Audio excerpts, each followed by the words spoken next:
Hi, my name is Xavier Fernandez, and today I will be talking about crisis communications in the age of social media. I'll go over some of the theoretical framework and review two case studies to identify best practices. A crisis is a period of difficulty for an organization that represents a threat to its operations, continuity, reputation, or even its very existence.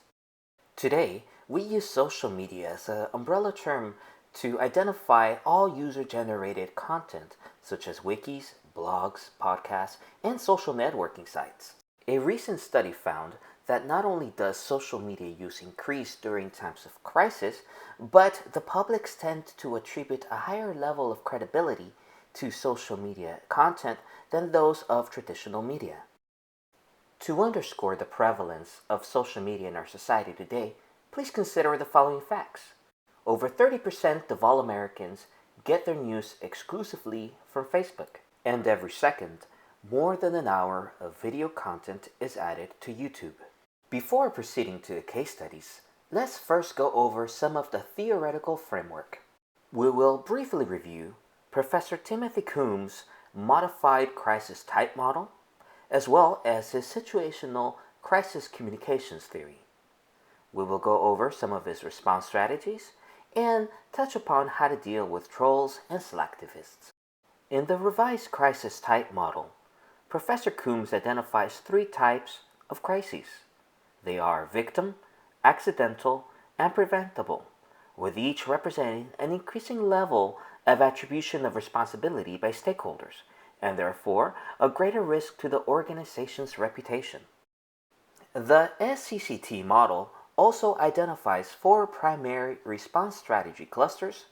They include denial, diminishment, rebuilding, and bolstering. The four response postures were not mutually exclusive, and depending on the crisis, more than one response strategy could be used. Recognizing that slacktivists are a part of social media, it is necessary to know when to engage audiences and how not to feed the trolls. Our first case study comes from Domino's Pizza.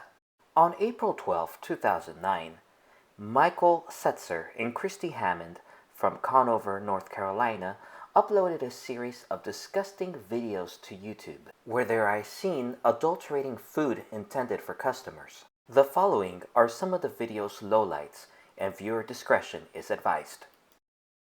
This is Michael's special Italian sandwich. And on the sandwich it goes. We all have our secret ingredients. Yeah. See? Now he just farted on the salami that goes on these sandwiches.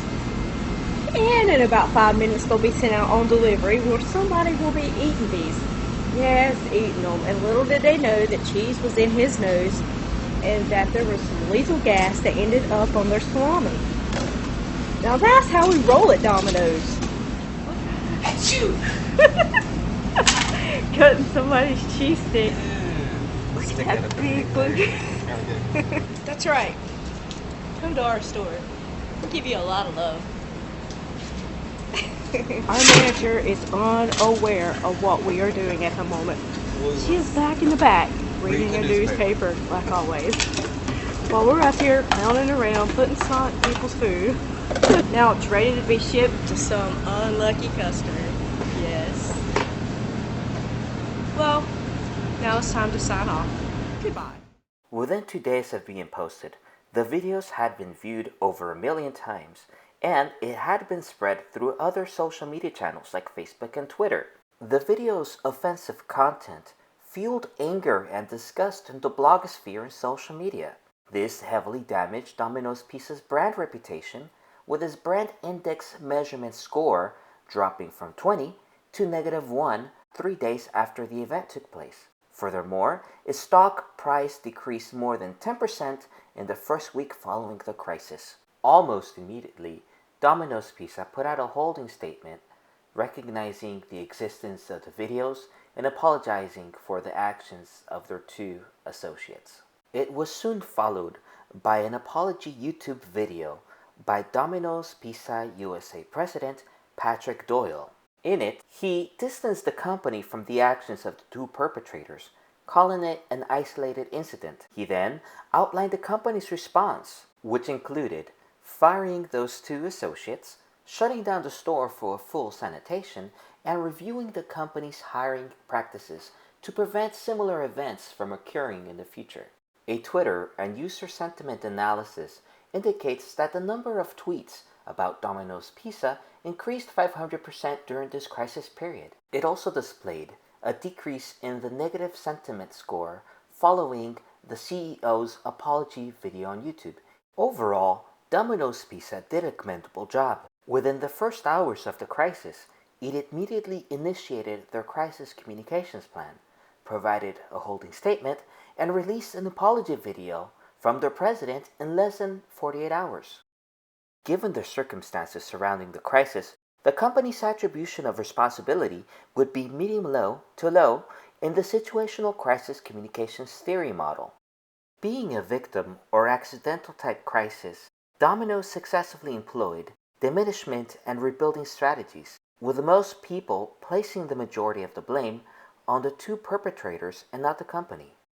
Domino's also used a bridging response strategy, recognizing that an unacceptable event had taken place and promising to institute changes to improve operations. Our next case study comes from Applebee's, where Pastor Alois Bell and former waitress Chelsea Welch were the prime actors in a social and PR nightmare. In January 2013, Pastor Bell dined at a local St. Louis Applebee's restaurant with a party of 20 people. After the meal, the pastor received a receipt with a mandatory gratuity of 18%, a company policy that applies for parties over 8 people. She proceeded to cross the gratuity and wrote, "I give God 10%, why do you get 18?" Miss Welch took a photo of the receipt and posted it on the social sharing website, Reddit, where it gained visibility and spread further via social media and websites. Upon learning of the receipt being posted online, Pastor Bell contacted Applebee's to complain about it. The restaurant chain conducted an investigation and fired Chelsea Welch for violating the company's privacy policy when she posted the image on Reddit. News of her dismissal spread quickly through social media, and Applebee's customers and online users attacked the company's Facebook and Twitter pages, expressing disapproval over her dismissal. The company appeared to be inconsistent in its enforcement of its privacy policy. Just a few weeks prior, Applebee's had posted a photo on their Facebook page featuring another customer's name and apparently violating their own privacy policy. The first post by Applebee's addressing the issue was met by tens of thousands of comments by upset customers and stakeholders, many upset by Applebee's apparent deletion of their posts. This was perceived as censorship and inspired additional rounds of angry posts. On another instance, Applebee's Facebook manager tagged individual users on a set of generic cut-and-paste responses at 3 a.m. in the morning. The quality of conversation on Applebee's Facebook page deteriorated further the next day, most users perceiving the social media manager's responses as condescending and insulting. In retrospect, Applebee's crisis response could have been better. The sheer number of negative comments would suggest that the company's publics resoundingly attributed a high level of responsibility to Applebee's. Others would also classify the crisis as preventable. Applebee's social media manager also aggravated the situation by copying and pasting responses to numerous users, tagging them in replies in the middle of the night, hiding negative posts, blocking users, and in numerous instances even arguing with them. Applebee's would have better handled the situation by making a single statement on the topic and then deploying a buffering response strategy. So what best practices can we take away from these case studies? Conduct active environment scanning to identify potential issues before they become a problem. Make sure to respond quickly to a crisis, even if it's just a holding statement. Lastly, determine when and how to engage stakeholders and what channels to use. Don't get involved in all conversations. Have clear rules of engagement and don't feed the trolls. Avoid deleting negative or critical messages. They will create the appearance of censorship. Don't try to convince your stakeholders of your point of view. Be consistent with your messaging. This concludes my presentation. Thank you for your time.